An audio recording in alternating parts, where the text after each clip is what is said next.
Well, the third night the storm was at its peak. It was harsher than either of the previous 2 days.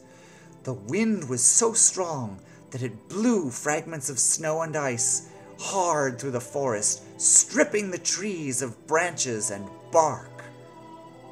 And in the middle of this horrible night, there came a knock at the door of the rabbit. And when the rabbit opened the door to his burrow, there was the little old lady, in her tattered rags, shivering as the ice and snow blew straight through her garments. The rabbit ushered her in immediately. "Dear woman, please come in," and he closed the door behind her and stoked the fire in his hearth a little higher to provide warmth for her. The little old lady said, "Thank you for helping me. Have you any food? I am so hungry. I don't know if I can survive." And the rabbit looked around his burrow, for he had already eaten everything that he had gathered to survive the winter, and there was nothing left. He looked at his fire, and he thought, and he looked at the little old lady, and he thought, and then he said, "I have no food left to give you, but I do have one thing that you can consume.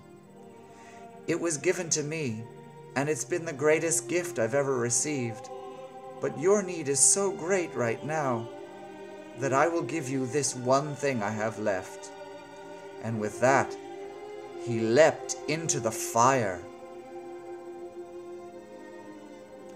The little old lady threw off her rags, and underneath them was a shining silver gown, and she had long silver hair, for she was the goddess of the moon. And she reached into the fire and picked out the soul of the rabbit, and she spoke to him and said, "You, rabbit, have made a sacrifice for my benefit. I watched you and your friends prepare for the winter, and I decided to test the nobility of your character. And each of you was very generous, very generous. But you, rabbit, you have given me the one thing that you had left to give, your own body, for my own benefit. And because of this completely selfless sacrifice, I will take you with me, and you will stay in the moon. And if you look at the full moon, you will see the shape of the rabbit resting there."